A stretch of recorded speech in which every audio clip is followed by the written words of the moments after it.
Blessed be the name of the Lord. Praise God.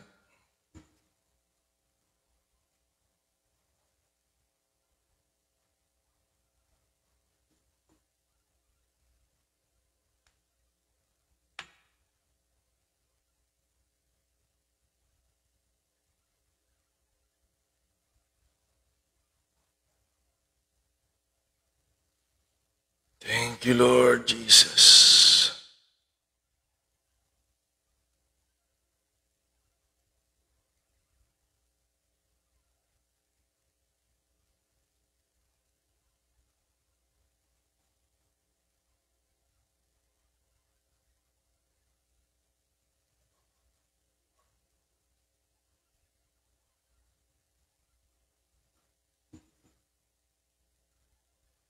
Thank you, Lord.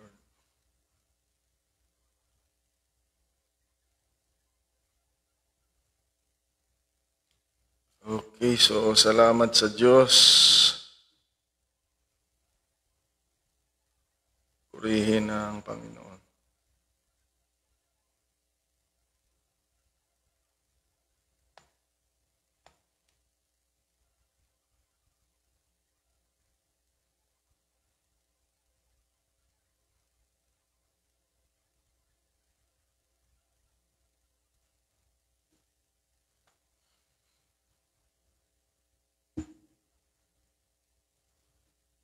Thank you, Lord.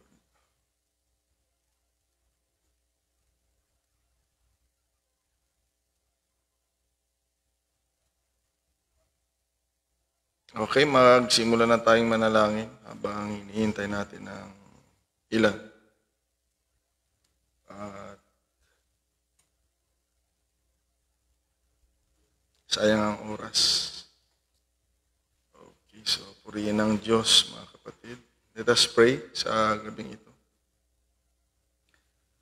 Thank you, Lord. Blessed be your holy name. Maraming salamat po, Panginoon.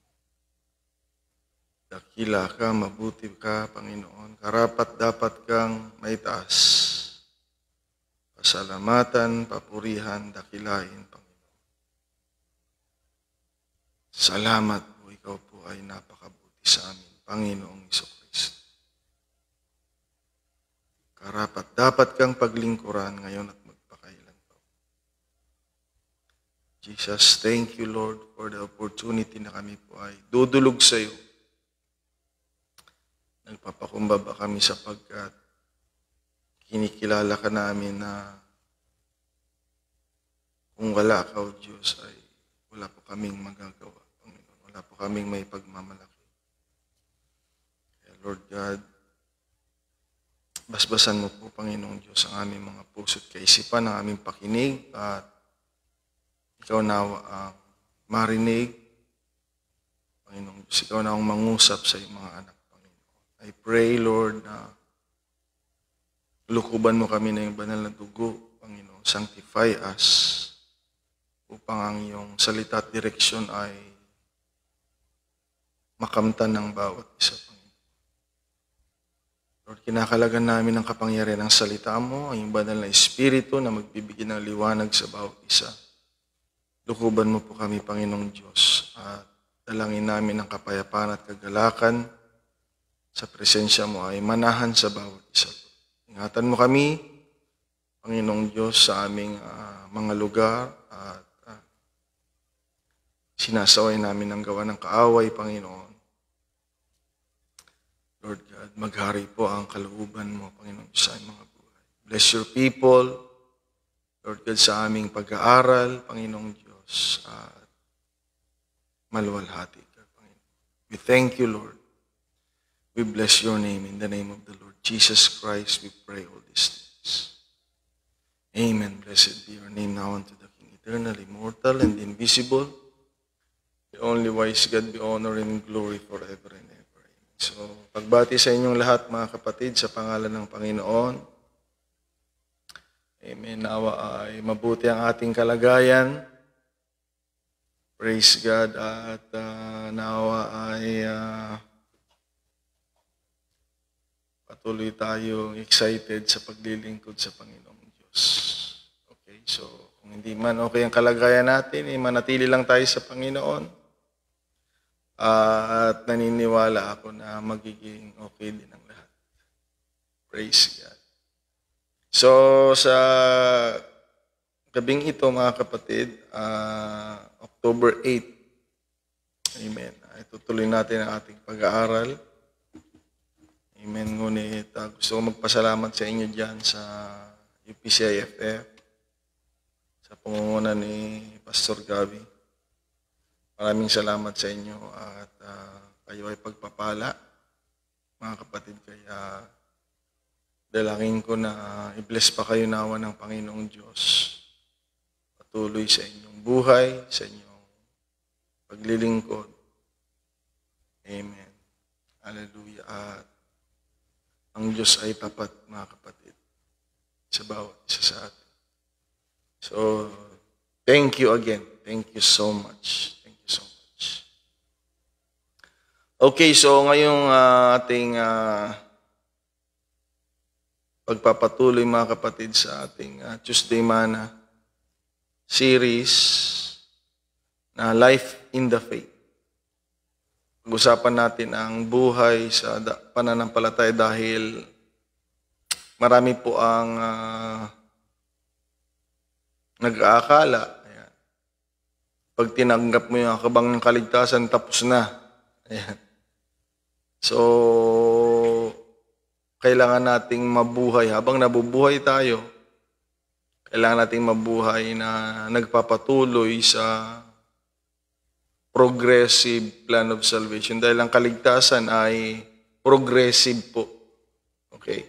Meron tayong plan of salvation. Yan. Meron tayong steps. Dahil yun ang pinakamahalaga eh. Okay, na ikaw ay manampalataya, ikaw ay magsisi. Okay, para matanggal ang kasalanan natin, sabi ng Biblia ay magpabautismo tayo sa pangalan ni Jesucristo sa kapatawaran ng ating kasalanan. Yan yung kapanganakan sa tubig. Kapanganakan sa Espiritu ay yung tumanggap tayo ng Holy Ghost, mga kapatid. Amen. At mabuhay tayo, ayan, sa bilang Kristiyano. Okay, kung ikaw ay nabautismuhan, bigla kang namatay, hindi mo pa natalakay ito, yun, yung kaligtasan mo ay tiyak.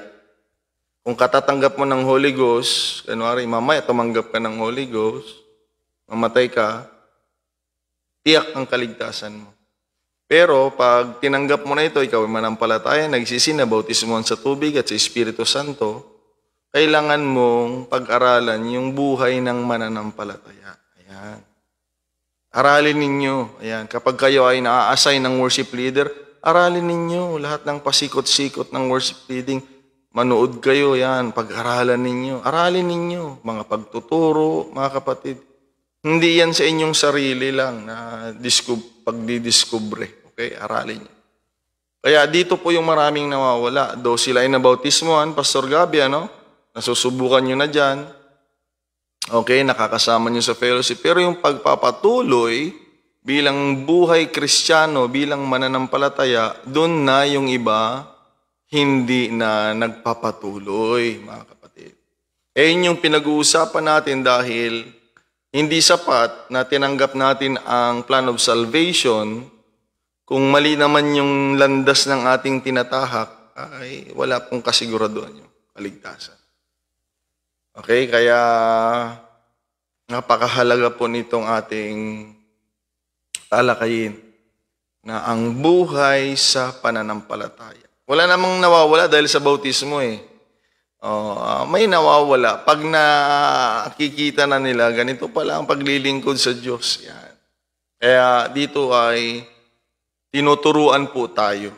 Maging handa, amen, dahil hindi po totoo na wala ng hirap, wala ng pagsubok, wala ng problema pag pinanganak tayo sa kaharian ng Panginoon. I tell you, susubukin tayo. Okay, kaya narito ang church para sa iyo, narito ang mga pastor ninyo, ang mga leaders ng church na kasama tayong makikipaglaban, mga kapatid, sa hamon ng buhay. So, purihin ang Panginoon, mga kapatid, sa ikawalong pagtalakay natin dito sa The Life in the Faith. Ang text natin ay narito pa rin sa 2 Corinthians chapter 13, verse 5 to 6. Ayan. Kaya meron na tayong gampanin. And one of those is this: examine yourselves as to whether you are in the faith. Yan ang lagi nating titignan. Lumalayo ba ako o lalo akong lumalapit? Nananatili ba ako o nandudun ako sa bakod? Ayan, tignan natin. O papalabas na tayo. Tignan natin yan. Yan ay trabaho natin. Pero kami, mga pastor, nakikita na namin, kaya nga pinapaalalahanan namin kayo minsan. Okay? Okay. Test yourselves. Do you not know yourselves that Jesus Christ is in you? Unless indeed you are reprobates or disqualified. But I trust that you will know that we are not reprobates or disqualified, mga kapatid. Salamat sa Diyos. Purihin ang Panginoon. So, pinag-uusapan natin ito. Amen. Kung ano ang buhay sa pananampalataya. Okay, so may mga tamang pamumuhay, mapanalanginin, at kung ano-ano pang na mga natalakay natin, mayroong dapat isipin, mga kapatid, at may mga dapat ding sasabihin yun yung huli nating na pag-usapan, mga kapatid. Okay, so ngayon, pag-usapan natin, mga kapatid, itong pito na ginagawa natin sa buhay sa pananampalataya. Okay? At ang buhay sa pananampalataya po ay pagsisilbi. Okay. Okay? Pagsisilbi. Ako ay nagsisilbi. Ang pastor ay lingkod ng Panginoon. Nagsisilbi kami sa Diyos. Okay? Ayan. Pero nung bago pa lang yung gawain, mga kapatid, ako lahat. Maglinis ng upuan, mag-ayos ng upuan. Dito noon, mga kapatid, 2009. Dito. Nagluluto ako ng sopas para pagkatapos ng gawain ay may makain. Mga kapatid. Ako ang worship leader, ako ang Sunday school teacher, ako ang preacher, ako ang taga-gitara. Ganun.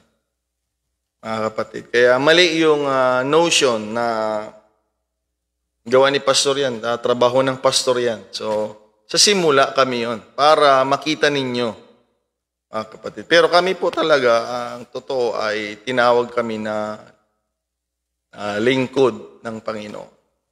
Kaya pag nag-matured na yung mga kapatiran, ayan, kaya na ninyong maglinis, kaya na ninyong gumawa, kaya na ninyong gampanan yung mga nakikita ninyo sa amin na kaya ninyong gayahin, mga kapatid. Yung iba nagtuturo na rin, yan. Nangangaral na rin nga yung iba dito. Kahit wala na nga ako dito, kaya na yata nila eh. At excited na yata sila na kaya na nila kahit isang taon yata akong wala dito eh. Kaya na nila.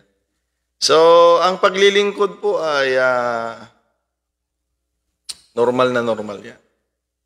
Makikita natin yan sa paligid. So, we are talking about being a servant. Every one of us, lahat tayo sa church, sa Panginoon, sa kaharian ng Diyos, ay mayroong kanya-kanyang paglilingkod. Okay. Kaya nga sabi ng Biblia, hindi lahat apostol. Hindi naman pwede lahat. Pastor lahat. Hindi po pwede. Mga kapatid, hindi pwede lahat. Guro. So, pag binasa niyo yung Biblia, para tayong katawan. Merong iba't ibang gampanin. Kaya wag mo i-compare yung trabaho mo sa iba. Okay? Wag mo i-compare dahil iba-iba po. Okay? Hindi lahat marunong. Okay? Ginagamit nga lalo ng Diyos yung hindi marurunong para mahiya at hiyain yung mga marurunong na hindi nagpapagamit. Okay? May mga malalakas pero mas excited ang Diyos na gumamit sa mga hindi malalakas. So, variety po tayo. Iba-iba tayo ng gampanin. Kaya mag-mature tayo na dapat mag-enjoy tayo kung yan ang trabahong binigay sa iyo ng Diyos. Yan yung dapat i-discover natin eh. Kung anong direksyon ng paglilingkod natin na bigay ng Diyos, ikaw lang ang gagawa niyan. Kapatid, makinig ka. May paglilingkod na ikaw lang ang gagawa. No? Okay, kaya dito may rule dito bago aalis, bago lilipat or bago mag-abroad, mag-training ka muna ng kagaya mo. Dahil masisira ang katawan pag hindi mag-function. Ayan. Mga kapatid. Kaya meron tayong kanya-kanyang gampanin. Okay, ikaw meron kang gampanin. So ituloy na natin mga kapatid. Amen. So, ang paraan, the way of this world is mostly, mga kapatid, are mostly opposite or different from the ways of the kingdom of God. Okay, in fact, sabi nga dito sa Isaiah chapter 55 verse 8, sabi niya, my thoughts are not your thoughts, neither are your ways, sabi ng Panginoon. His ways are not our ways. Malayo po, mga kapatid. Kaya, ang mundong ito, ayan, ang ina-acknowledge, kaya ito yung gusto ng tao eh. Gusto ng katawan mo, yung gusto ng katawan mo ito. Ang ina-acknowledge ng sanglibutan, ng mundong ito, ng mga tao, at nire-recognize only those who are great. Okay? And gives no high regard for the servants. Sa mga alipin. Sa mga, di ba? Hindi nga. Yan nga yung mga kawawa mga kapatid. Pero pag ako, mga bigatin yan, yan yung mga kinikilala, mga kapatid. Okay? Lalo na, nung tinignan ko yung definition ng servant sa dictionary, ayan. Ang sinabi dito, servant is a person who serves. Pag sinabing servant, magsisilbi ka. Ito yung ayaw natin. You will serve for others. Okay? Kaya nga, ang paglilingkod natin, paglilingkod. Kaya nga sabi ng Panginoon, doon sa araw ng paghukom, sabi niya, nakulong ako, hindi niyo ko binisita. Hubad ako, hindi niyo ko binigyan ng damit. Gutom ako, hindi niyo ko pinakain.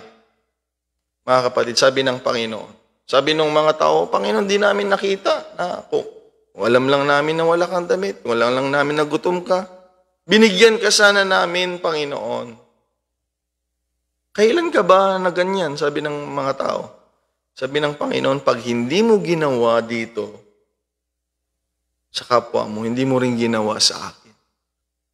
Ayan. Kaya mga kapatid, ayan, huwag mong sabihin na naglilingkod ka sa Diyos at hindi ka na maglingkod sa mga tao. Maling, kaya nga dito maling-mali yun. Binabalik ko yun.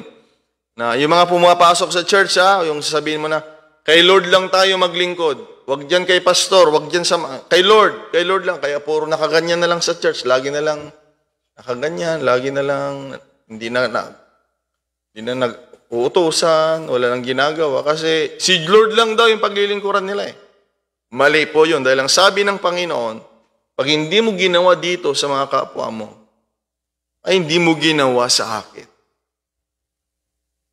Okay, mga kapatid. Kaya, yun yung kung gusto kasi ng tao, diretso sila naglilingkod kay Lord. Lord, saan yung bahay mo? At magwalis ako sa kusina mo, maghugas ako ng pinggan mo, Panginoon. Saan yung medyas mo, Lord? Ganun ang gusto kasi ng tao.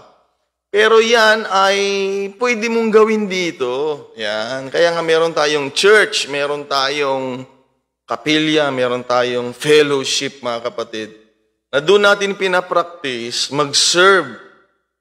Okay? Hanggang sa madala natin sa labas.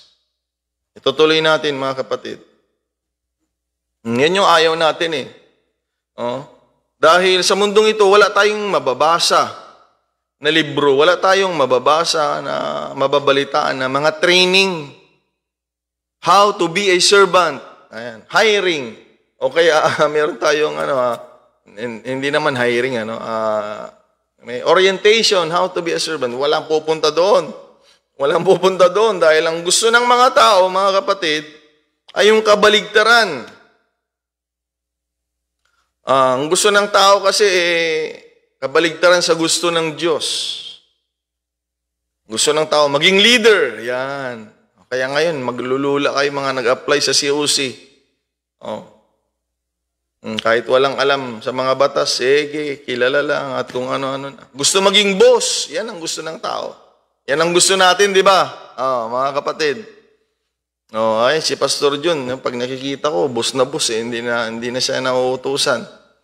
Kasi kami noon ay mas grabe pa. May kumakain ba dyan? Kami mga alipin noon, mga kapatid. Bago kami naging pastor. Kaya nga, hindi kayo makalusot sa akin dahil nasubukan ko ding maging miyembro, nasubukan ko ring maging leader sa church. Kaya nasubukan ko yan. Alam ko ang mga trabaho niyan. Hindi niyo ako pwedeng, kaya nakikita ko Alam ko kung paano maging miyembro, alam ko kung paano magkaroon ng pastor, alam ko kung paano maging leader sa church. At ngayon, naging pastor ako at kahit maging leader kayo, nasubukan ko din na magkaroon ng office, mga kapatid.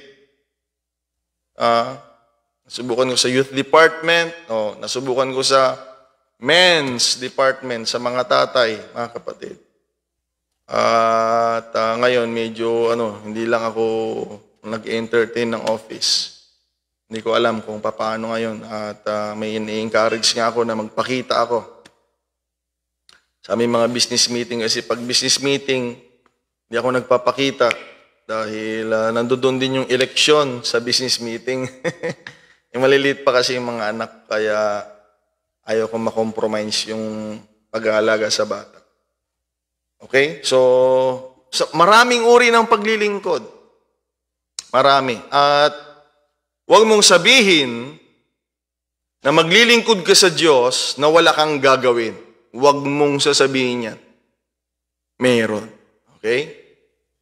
Meron. So, hindi tayo niligtas ng Panginoon para maging boss. Hindi tayo niligtas ng Panginoon para maging busing-busing, mga kapatid. Hindi. Maglilingkod tayo sa Diyos. Hanggang ngayon, 30 plus years na ako sa Panginoon. Mga kapatid, kagalakan natin ang maglilingkod. Kaya next year, magpapakita na ako sa business meeting. Mga kapatid, bubuto na ako. Hindi ako pupunta doon para maboto. Bubuto lang ako. Praise God. Okay, why on the other side, ang libro na mababasahan mo that recognizes servants, being servant and servanthood, mga kapatid, at ang realm na kumikilala nito ay walang iba ang Biblia at ang kaharian ng Panginoon. Ayan. Yan naman yung kinikilala sa kaharian ng Panginoon. Okay? Yan yung pinapalakpakan sa church. Yung mga masisipag, mga kapatid, at kusang nag-Bible study, kusang nananalangin, hindi na yung binibigyan ng schedule. Iba kasi yan pag binibigyan ng schedule, Pastor Gabi, hindi kusa yon. Okay, pero yung nakikita mo, kusa na lang yan, pumupunta, mga kapatid, yun yung pinapalakpakan dahil talagang nananalaytay na sa dugo nila yung paglilingkod. Ulitin ko ang paglilingkod sa Diyos kasama din dito. Paglilingkod mo sa tao, kay pastor, hindi masama yun. At sa mga, lalo pag may bisita, mga kapatid. Okay? Purihin ang Panginoong Diyos. Kaya natin ito? Mahirap pag sinabing maglingkod dahil ang gusto ng laman natin ay paglingkuran. Yan yung gusto natin. Kaya nga, His ways ay malayo talaga sa way mo. Okay, ang gusto ng Panginoon, tayo ay maglingkod. Etong laman natin, ayaw maglingkod. Gusto paglingkuran. Ayan. Ako kaya tulungan tayo ng Panginoong Diyos. Mamaya ipapaunawa ko sa inyo. At maniniwala ako, ready na tayong maglingkod sa Panginoon pagkatapos nito. Kaya makinig tayong maigi. Okay?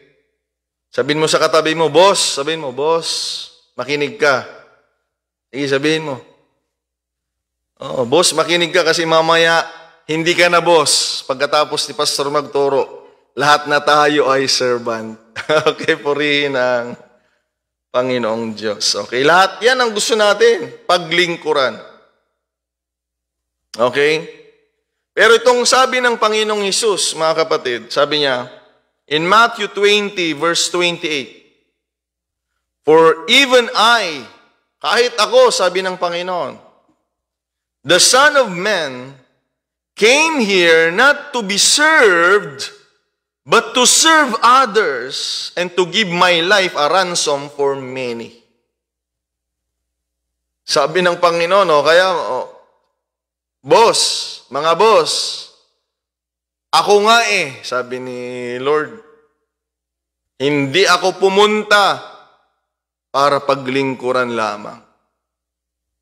Ang Panginoon ay dumating para maglingkod sa lahat. Napakabuti ng Panginoon, mga kapatid. Amen. At ibinigay niya maging ang kanyang sarili.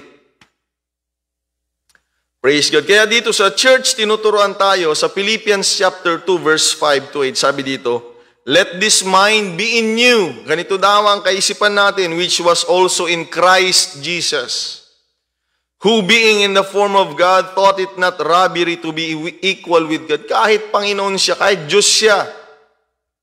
Hindi siya, kaya nga wala kayong mababasa sa Biblia na ito yung hinahanap ng mga ibang relihiyon Bakit hindi sinabi ni Jesus Christ na Diyos siya? Yeah? Ang sinasabi niya lang, ako at ang Amay iisa, I am He. Pero wala talaga siyang sinabi. Hindi niya nga pinantay Intentionally, mga kapatid, hindi niya sinabing, ako ang Panginoong Diyos. Wala talaga. Kaya, mga kapatid, ito pinapakita ng Biblia na hindi niya nga ini-equal kahit nga siya ay Panginoon. Dahil itong gusto niyang i-portray. Sa verse 7, but made himself of no reputation and took upon him the form of a servant. Okay, mga kapatid. And was made in the likeness of men. And being found in a fashion as a man, he humbled himself and became obedient unto death, even the death of the cross. Dahil nakikita siyang tao Hindi naman siya nakikitang parang Diyos. Kaya, ginampanan niya yon. Okay? Ang paglilingkod. At siya nga ang example, sabi nga ni Peter, sinulat niya that we should follow His steps. Tulungan tayo ng Panginoong Diyos, mga kapatid. Amen. So, ang buhay sa pananampalataya, sa kaharian ng Panginoon, ay kinakailangan mabuhay tayo ng naglilingkod. Amen. Ngayon, buksan nating maigi ang ating pakinig, mga kapatid. Dahil tuturuan ko kayo kung bakit kailangan tayong mag-serve sa Panginoon. Why the church needs to serve or must serve God. Makinig kang maigi ngayon, okay? Dito sa Book of Romans chapter number 6. Check mong maigi ito, mga kapatid. Bakit tayo kailangang maglingkod sa Panginoon? Bakit kailangan? Okay, Romans chapter 6, verse 17, sabi dito, thank God, once you were slaves of sin. Nung wala pala tayo sa Panginoon, tayo ay alipin ng kasalanan. Ulitin ko, mga kapatid. Nung hindi pa tayo part ng church, nung hindi pa tayo naglilingkod sa Panginoon, lahat tayo ay alipin ng kasalanan.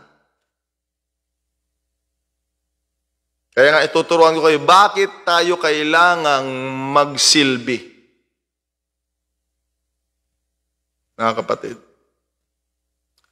Okay? Tayo ay dating alipin ng kasalanan.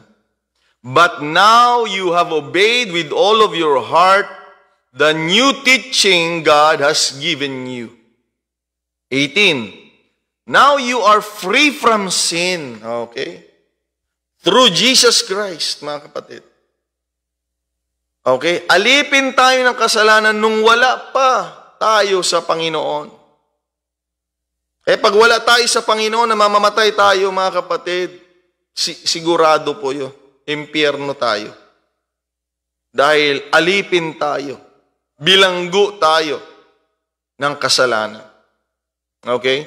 Kaya nga, sa church, ayaw ko nang malungkot talaga eh. Ayaw ko nang nakasimangot. Mga kapatid, ako, sumisimangot ako pag mayroong dapat pagalitan. Mga kapatid, no?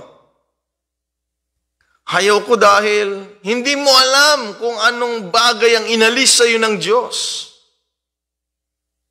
At kung wala ka sa church, mga kapatid, wala kang pag-asa. Kaya nga, ang mga tao sa church dapat laging nagsasaya, laging excited dahil dati tayong alipin ng kasalanan, pinalaya tayo. Okay, mga kapatid? Now you are free from sin, church. Your old master and you have become slaves to your new master, righteousness. Dati ang master natin ay ang control tayo ng kaaway. Kaya nga, pansinin ninyo, ang daling mabuhay. Yan yung gusto ng katawan mo. Yung gusto ng kaaway, ang hirap tanggayin ng kaaway. Kasi inaalok niya, yung gusto ng katawan mo. Bisyo, ayan, yan ang gusto. Tayo naman, ayan, pag inalok tayo ng Diyos, yan naman yung ayaw ng laman. Kasi ang spiritual, kontra sa laman. Ang laman, kontra sa spiritual. Kaya nga, mas marami ang nauhulog sa kaaway kaysa inaalok na maglingkod sa Panginoon. Dahil pag inalok mo yan sa labas, subukan ninyo. Pag uwi nyo sa Pilipinas, subukan ninyo. Lahat kayo nang nandiyo dyan sa UPCIFF. Magpapainom ako, ay sigurado yan. Ang bilis niyan. Pastor Gabi. Tapos, sabihin mo, pagkatapos nating maubos itong isang case, bukas magba-Bible study tayo. Ay, sigurado, pansinin ninyo. Diyan nyo malalaman.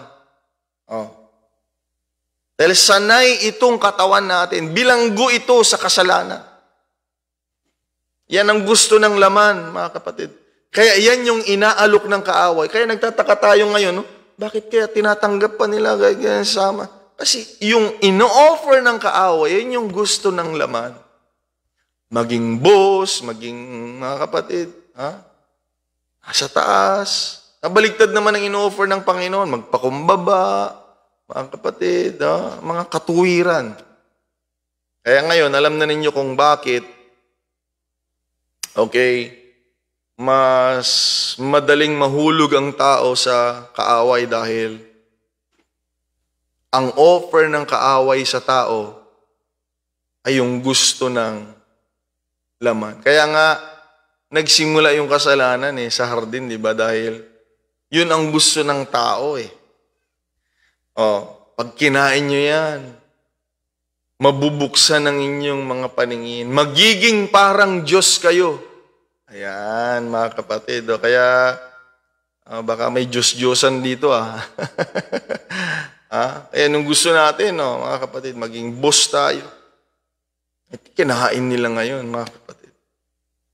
Okay? Na bakit naman ang hirap tanggapin ng inaalok ng Panginoon? Kasi nga ang inaalok ng Panginoon sa tao ay ayaw ng laman.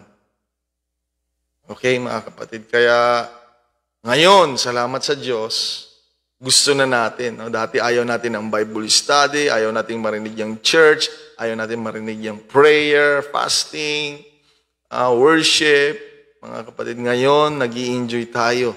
Mga kapatid, dahil dati tayong alipin ng kasalanan, ngayon ay pinagpaging malayan.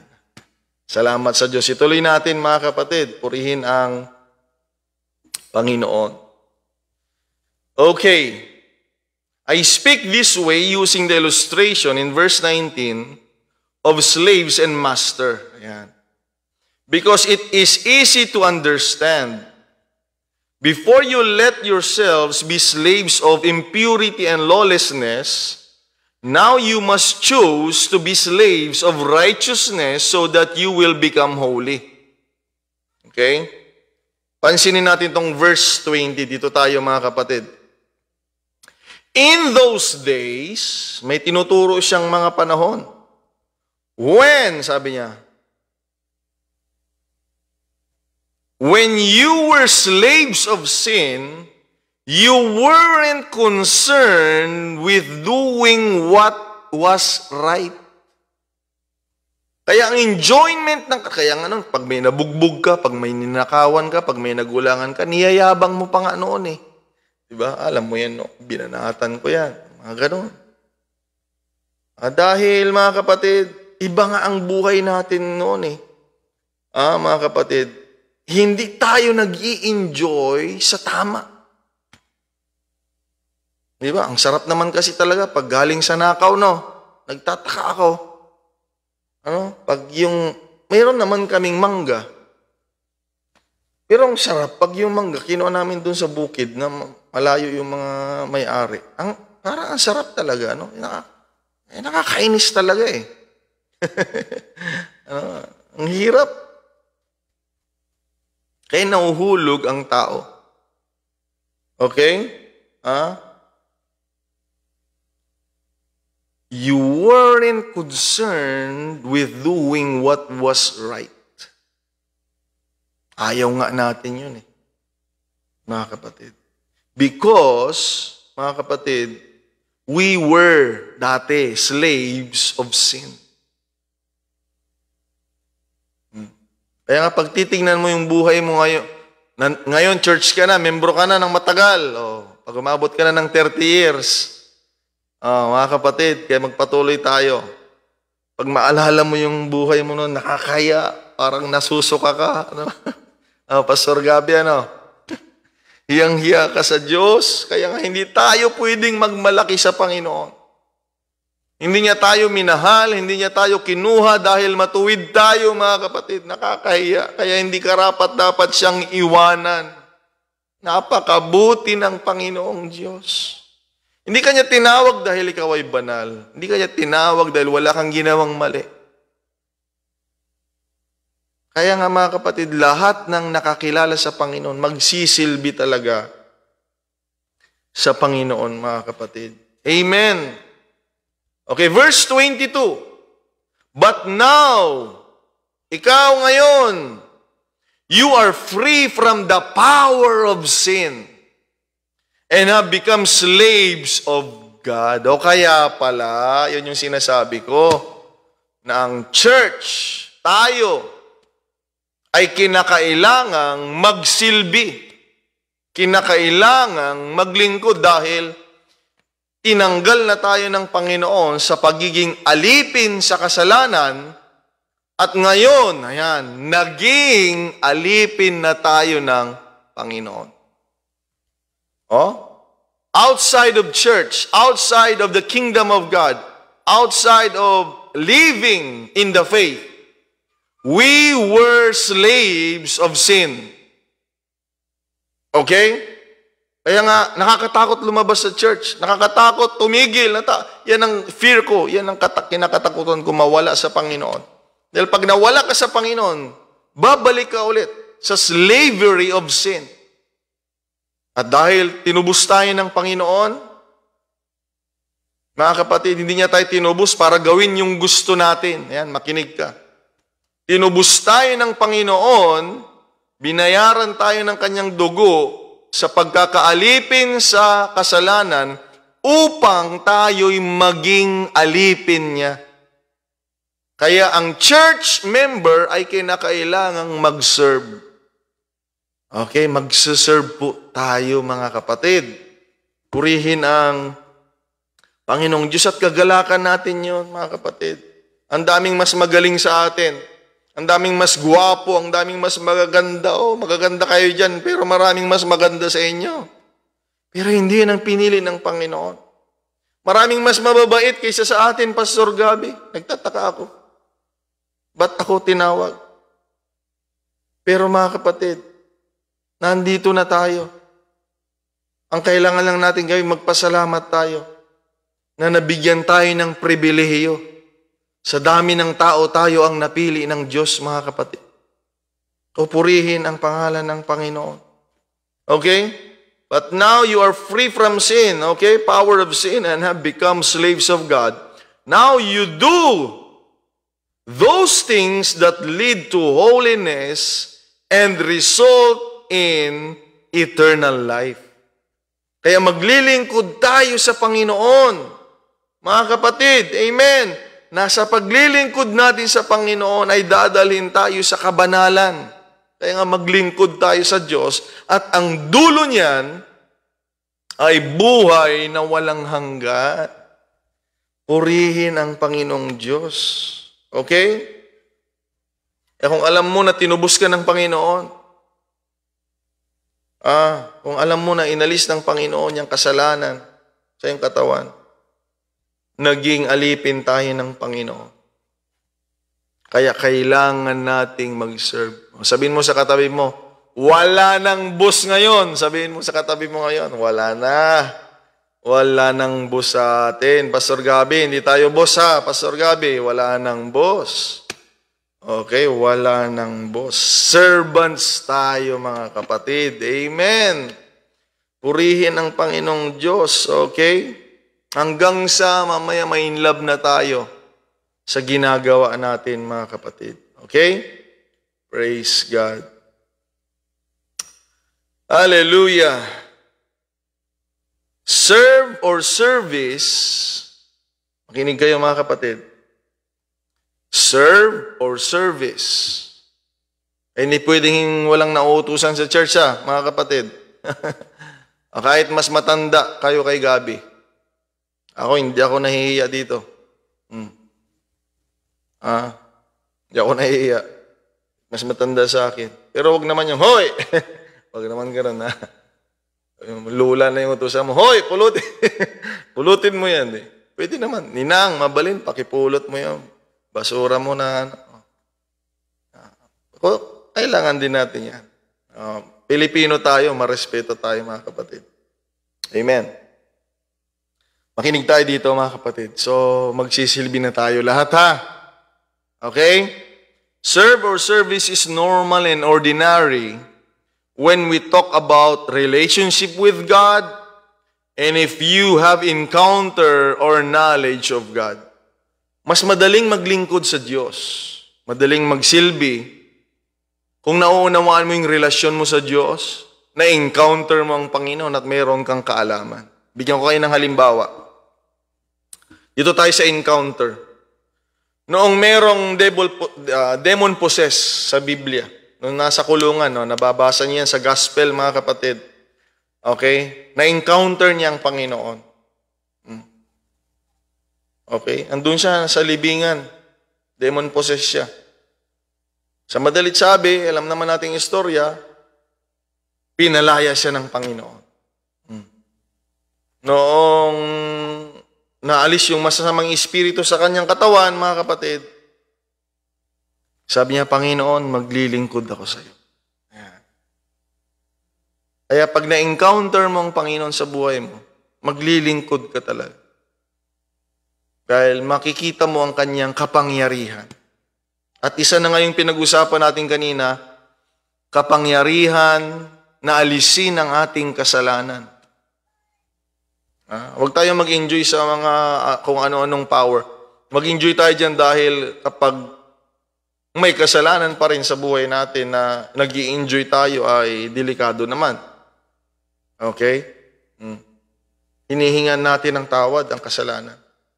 Okay, may ibang lesson dyan dahil huwag mo namang sabihin sa church, hindi ka na nagkakasala. Mali yun.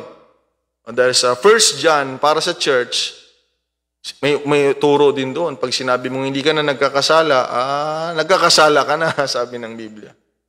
At ngayon, dahil naglilingkod tayo sa Panginoon, tutulungan tayo ng Panginoon. Okay? Tutulungan tayo ng Panginoon. Hindi pa tayo naging perpekto. Magkakasala yung katabi mo isang araw. Kailangan mo siyang unawain. Kailangan mo siyang alalayan. Kailangan mo siyang tulungan. Okay, wag lang ituturo yung kasalanan. Mga kapatid, bukas, ganitong gawin natin, magkasala tayo. Wag lang magkakasala yan. Okay, nasa laman pa tayo. Tulungan tayo ng Diyos. Kaya nga maglingkod tayo sa Panginoon, mga kapatid. Okay? Yun yung encounter. Pag na-encounter mong Panginoon, maglilingkod ka talaga. Pangalawa, mga kapatid, yung relationship sa prodigal son. Ayan. Alam niya naman yung kwento, prodigal son. Kinuha niya yung bahagi niya, kayamanan, nilustay niya sa labas. Nung naghirap na siya, ay na-realize niya sa bahay nila, siya kasi kakain na siya ng pagkain ng baboy. Na-realize niya sa bahay ng tatay ko, ganito, ganyan. Sabi niya, uwi ako, magsisisi ako. At kahit gawin na lamang niya akong alipin. Tingnan ninyo mga kapatid, Kahit alipin na lang ako. So kung may relasyon ka sa Panginoon, nakita mo kung gaano siya kabuti, nakita mo ang bendisyon sa paglilingkod sa Panginoon, it's okay na kahit alipin na lang ako. Basta nandyan lang ako sa puder mo, Panginoon. Kaysa boss ka nga, wala ka naman kay Lord. Kaysa mayaman ka nga, wala ka naman kay Lord. Sikat ka nga, wala ka naman kay Lord. Diyan na lang ako sa iyo, Lord, kahit alipin lang ako. Basta mahalaga nandiyan ako sa iyo, Panginoon. Okay? Relationship. Encounter. And then knowledge. We need to know. We need to have a knowledge of God, from God. Katulad niyan, ngayon, nabibigyan tayo ng knowledge. Kaalaman. Kaya nga nung dumating si Jesus Christ sa bahay ng kanyang mga kaibigan, si Martha, si Mary at Lazarus, pagpasok ni Jesus Christ, si Martha nagtrabaho doon. Siguro, hindi ko alam kung anong niluto niya. Piprepare na siya doon. Ready to serve. Okay, dahil kilala nila si Jesus Christ kilala nila si Jesus Christ. At kaibigan din nila. Ayan. Hindi pwede na kakilala mo ang Panginoon, close mo ang Panginoon, hindi ka naglilingkod, hindi mo alam, hindi mo siya kilala, wala kang relasyon, wala kang encounter. Kung totoong may encounter ka sa Panginoon, totoong may relasyon ka sa Diyos, totoong may kaalaman ka sa Panginoon, you will serve. You will serve. At ngayon, may kaalaman na tayo mga kapatid. Amen. Kaya napakaganda maglingkod. Maglingkod lang tayo sa Panginoon. It is always safe, makinig kayong lahat. It is always safe to be a servant of the Lord. It is always safe when you serve the Lord. Sa church, yung mga walang ginagawa, sila yung mga karamihang pasaway. Kapatid. Matagal na ako sa church. Matagal na akong membro. Marami na akong nakita. Sa pastoring, 15 years na ako sa biyaya ng Panginoon. Meron na rin akong nakita. Lalo marami na akong napuntahan ng mga simbahan, mga kapatid. Abroad, sa Pilipinas, marami na akong napuntahan. Marami na akong napuntang mga gawain, malaking gawain, maliit na gawain. Kapag ministro na ako, na-observe na natin yan. Kung sino pa yung mga walang ginagawa, mga kapatid. Sila pa nga yung complain ng complain Sila pa yung mayayabang, mga kapatid. Pero yung mga naglilingkod sa Panginoon, mga kapatid, sila yung mapagpakumbaba. Okay? Yung mga walang ginagawa, sila yung karamihan pasaway. Wala na ngayon, lalo na dyan sa UPCAFF, sabihin nyo, wala sa amin yun. Kapatid. Amen. It is always safe to be in God's service. Sabi nga ng Bible, your labor is not in vain in the Lord. Kaya magpatuloy tayong maglingkod, mga kapatid. Ang pangit kasi sa mundo pag sinabing servant ka, nakakaya. Nakakaya. Gusto nyo, ano ka sa church? Ako'y leader sa church. Yan ang gusto natin. Pag nakausap mo yung mga classmate mo, mga kaibigan mo, ayaw mo sabihin, servant ako sa church. Ay, alipin, utusan. Okay? Makinig kayo. Matutuwa kayo. Okay, na maglingkod sa Panginoon. Sabi dito sa Proverbs 17 verse 2, ang sabi dito, a wise servant. Ayan. I'm talking about servant na marunong. Shall have rule over a son. Sabi ko, we are safe when we serve the Lord. Kunwari sa isang tahanan, merong alipin. Pero kung yung alipin ay marunong, magkakaroon siya ng kapamahalaan, higit pa doon sa anak. Who causes shame, dahil minsan may mga anak na pasaway. Pero dahil yung servant ay marunong, magkakaroon siya ng rule. Kaya maganda maglingkod, mga kapatid. A wise servant shall have rule over a son that causes shame, and shall share in the inheritance among the brothers. That's the Bible. Hindi man tayo Hudyo. Amen. Maglingkod tayo sa Panginoon. Hindi man tayo Hudyo. Kung marunong tayo na naglilingkod sa tahanan ng Ama, hindi tayo mga Hudyo, mga kapatid. Pero may mga Hudyo na pasaway. Magiging higit tayo sa kanila. At kung ano yung mana na para dapat sa kanila ay mababahagi na sa atin. Kaya maglingkod tayo sa Panginoon. Amen. Kailangan, mga kapatid, maglingkod tayo sa Panginoon. Tingnan ninyo, mga kapatid, sa church. Okay? Sa church, in Colossians chapter 1 verse 7, as ye also learned of Epaphras, our dear fellow servant, who is for you a faithful minister of Christ. Mga kapatid, and then in chapter 4 verse 7, Colossians din, and all my state shall Tychicus declare unto you, who is a beloved brother and faithful minister and fellow servant in the Lord. Ang servant sa church ay nire-recognize. Okay? Nire-recognize sa church. Ina-acknowledge among brethren, among the members of the church.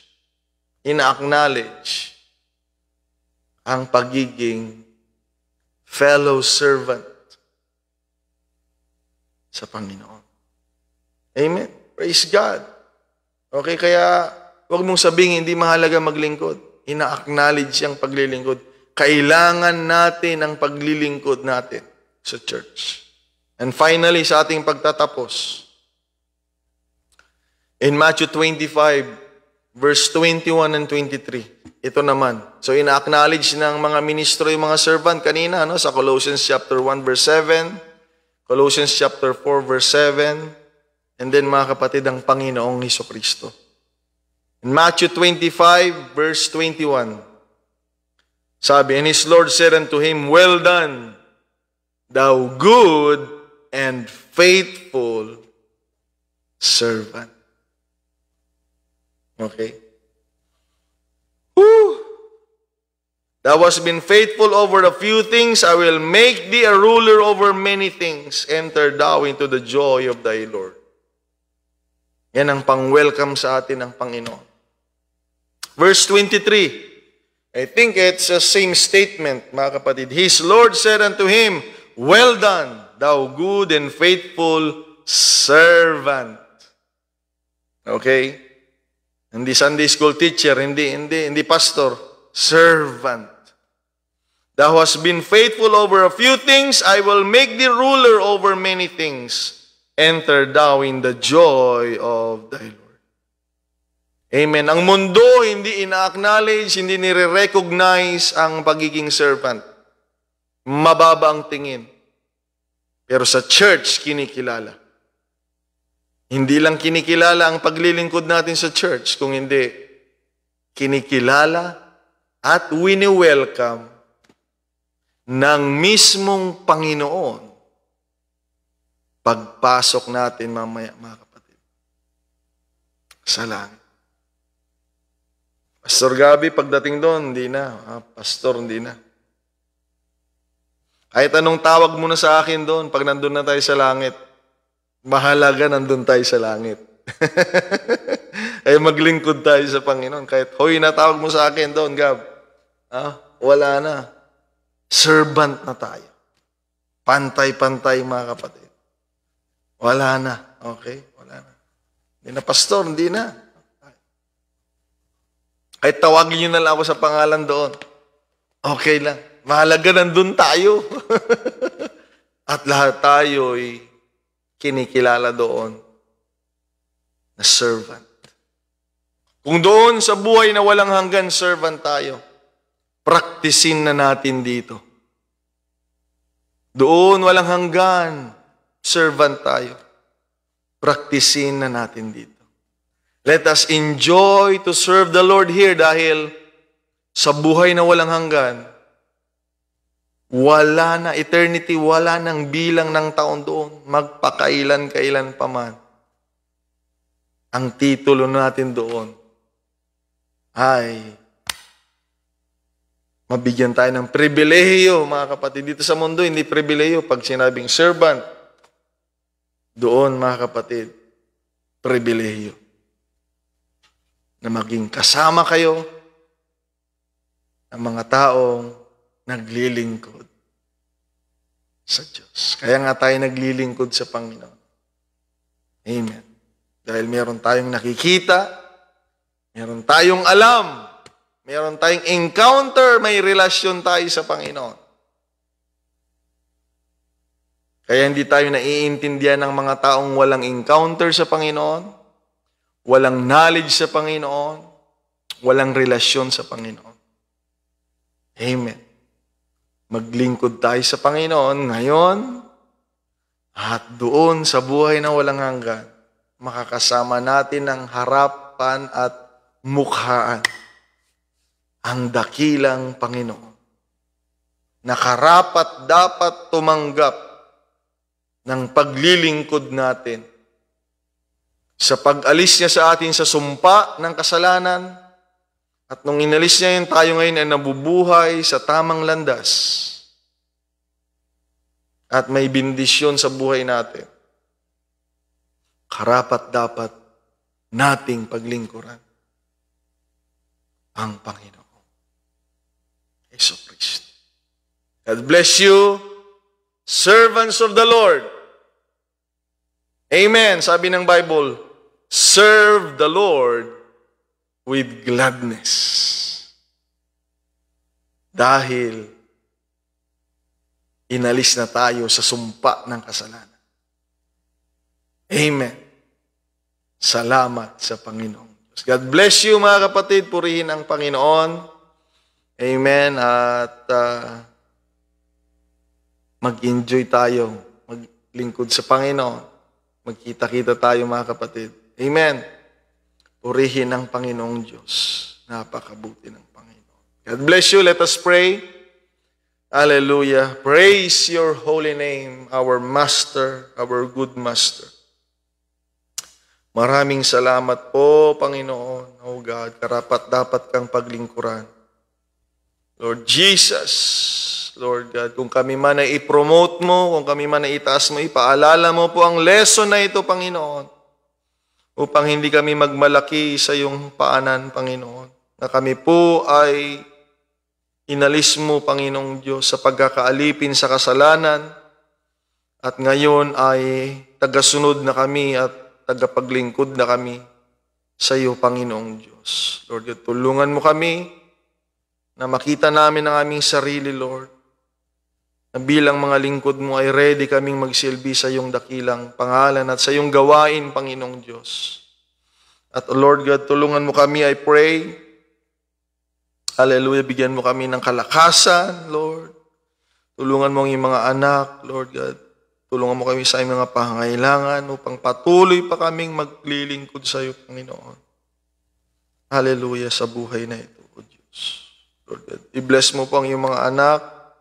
Gamitin mo kami, Panginoon, na maging pagpapala, hindi lamang sa labas, kung hindi pagpapala sa bawat isa. Willing na maglingkod sa bawat isa, Panginoon, Lord Jesus. Tulungan mo kami, Lord God, na maunawaan na sa aming paglilingkod sa iyo, nakakatulong kami sa iba. At sa paglilingkod naman ng iba, ay nakakatulong sila sa amin. Kaya Lord, help us, Lord God, to acknowledge and do our part as a servant, Lord. Hallelujah. Bless your people, bless your church, O God, with encounter, with relationship and knowledge of you, Lord.